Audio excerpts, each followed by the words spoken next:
दोस्तों नमस्कार। मैं डॉक्टर राजन लुधियाना से। आज कब्ज के बारे में बात करना था। तो कब्ज की वीडियो इसके पहले हम बना चुके हैं, जिसमें हम केवल एक ही दो बढ़िया दवाइयों के बारे में बताए थे। अब उसके विषय में थोड़ी सी और लक्षण के साथ में दवाओं का विस्तार करने जा रहे हैं। तो कब्ज की अनेक कारण होते हैं। यह बीमारी अनेक कारणों से हो सकती है, जिसमें रात्रि जागरण, दुख, शोक अथवा भय, यकृत रोग, हानिकारक चीज़ों का खाना, किसी प्रकार के शारीरिक परिश्रम न करके घर में बैठे रहना, मैथुन में अधिक प्रवृत्ति, चाय, काफ़ी, नशीले पदार्थों का सेवन तथा वृद्धावस्था। कब्ज हो जाने पर मल सरलता से नहीं निकलता।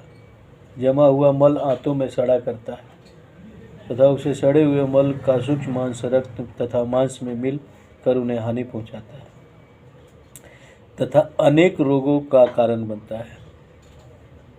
कब्ज हो जाने पर प्राय सिर दर्द, अरुचि, भूख न लगना आदि लक्षण प्रकट होते हैं। रोग पूरा न हो जाने पर बवासीर, साइटिका और दर्द संबंधित कई गठिया संबंधित बीमारियां उत्पन्न होती हैं। तो दोस्तों, जमा हुआ मल आंतों में जब सड़ता है तो वो सर पे भी पहुंच जाता है।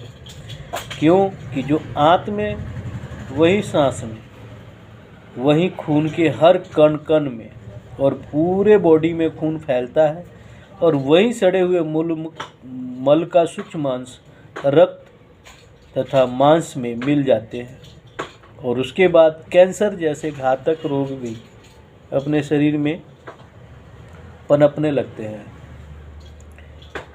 तो मर्क्स डल्सिस नाम का एक विचूर्ण दवा,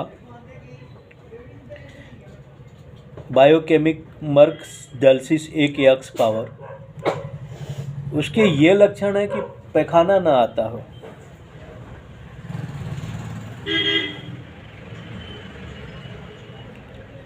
और उसे लाना आवश्यक हो, तो इस औषध की 2 से 3 ग्रेन की मात्रा में हर 1 घंटे के बाद देते रहने से पैखाना आकर पेट साफ हो जाता है। परंतु इसे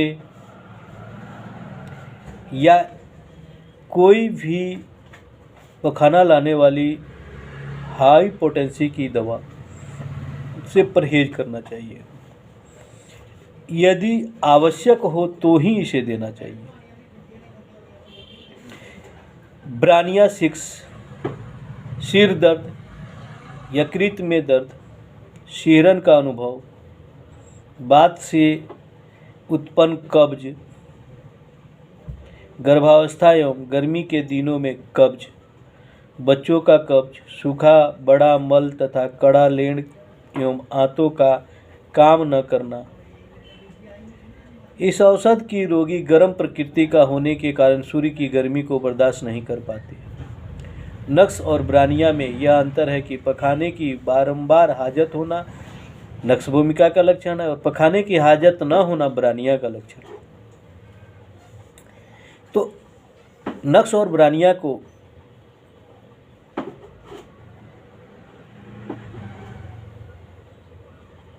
एक दूसरे के उल्टा लक्षण देखने को मिलता है। ग्रेफाइटस तीसरी दवा है। मल बड़ा तथा निकलने में कष्ट देता हो तो ग्रेफाइटस दिन में 2 बार के हिसाब से कई महीनों तक सेवन करने से फायदा मिलता है। स्त्रियों के मासिक धर्म में विलंब होने के साथ लंबा गांठों तथा गोलियों वाला मल हो तथा उस पर आंव लिपटी हो तो कठिनाई से निकले तथा कई दिनों तक टट्टी न आती हो तो ग्रेफाइटस औषध को देना लाभ करता है। कब्ज के साथ शूल वेदना हो तो प्लम्बम 6 का प्रयोग करना चाहिए। ओपियम, सिर में भारीपन, ओपियम देना चाहिए। कब्ज के चलते सिर में चक्कर आना तो ओपियम देना चाहिए।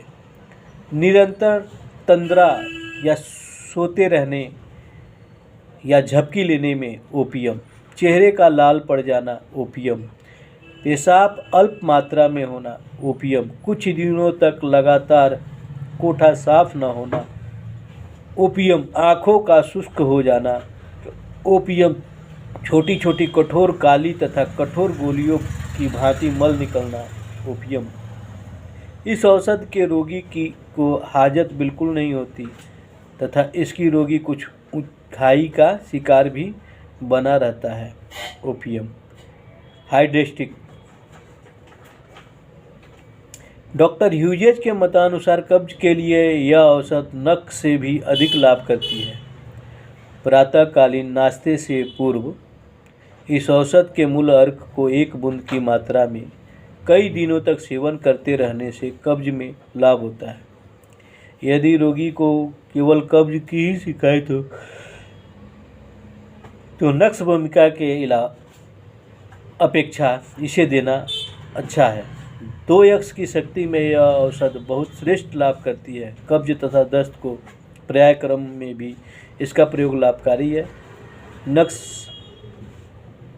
बार बार दस्ता और औषधियाँ लेने के बाद कब्ज की शिकायत हो गई हो तो नक्श और तथा हाइड्रेस्टिक का प्रयोग किया जा सकता है। विशेषकर पतले तथा कमज़ोर मनुष्यों के कब्ज में हितकर है।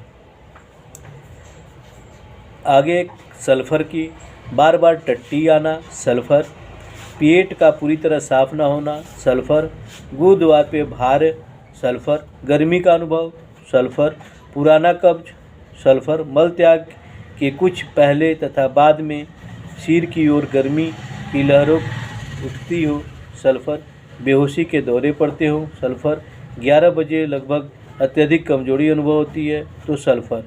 यह औषध हितकर सिद्ध होती है। नक्श से न लाभ होने पर इसे देना अच्छा रहता है। प्रति 8वें घंटे 30 शक्ति का सल्फर कुछ दिनों तक देकर परिणाम की परीक्षा करनी चाहिए। केवल सल्फर से ही कब्ज की चिकित्सा आरंभ की जा सकती है। सीपिया 200 या 30, मल द्वार में दर्द, पखाना होने के बाद भी गुदा में डांट सी लगी अनुभव होना, मुलायम टट्टी का भी कठिनाई से निकलना इत्यादि लक्षणों में सीपिया लाभकारी है। परंतु यह औषध प्राय स्त्रियों के कब्ज में ही प्रयुक्त होती है क्योंकि इससे कब्ज में जरायु संबंधित कोई भी रोग सम्मिलित रहता है। मैग्नीशिया मयूर 30 पावर, यह औषध बच्चों के दांत निकलते समय कब्ज में हितकर है। बच्चों का बकरी की मेमनी के समान बहुत देर तक टट्टी लगना जो कि गुदा के किनारे पर आकर टूट टूट कर गिरती हो, इस औषध का मुख्य लक्षण है। ऐसा कब्ज प्राय जिगर की बीमारी के कारण होता है। एलुमिना, बहुत तेज कब्ज, पखाना जाने की इच्छा न होना, कई दिनों तक पखाने के लिए जाना, पखाना निकलने के लिए गुदा पर बहुत जोर लगाना तथा कांखना, नरम टट्टी का भी सरलता से न निकलना, सूखी, छोटी तथा बकरी की मेगनी के समान लाल, काली एवं सूक्ष्म टट्टी होना, जिसे निकालने के लिए गुदों में उंगली डालनी पड़े। इन लक्षणों में यह औषध विशेष लाभ करती है। इस औषध का रोगी आलू को नहीं पचा सकता तथा आलू खाने पर उसकी तबीयत बिगड़ जाती है। नेक्स्ट, एलुमिना से विपरीत लक्षणों में यह औषध लाभ करती है। हर समय टट्टी की हाजत बने रहना तथा अनजाने में ही सख्त टट्टी निकल पड़ना जैसे लक्षणों में इसका प्रयोग करना चाहिए। फास्फोरस, खूब शर्करा तथा लंबा लेड निकलने के लक्षण में फास्फोरस देना चाहिए।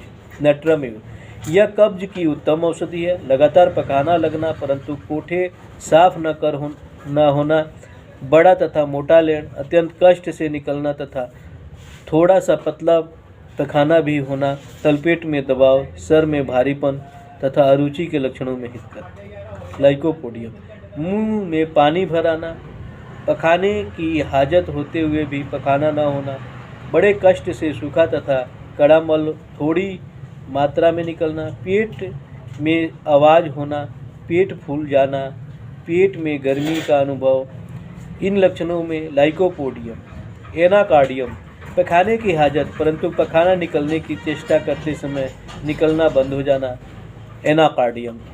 कॉलिसोनिया, कब्ज के साथ अर्श रोग या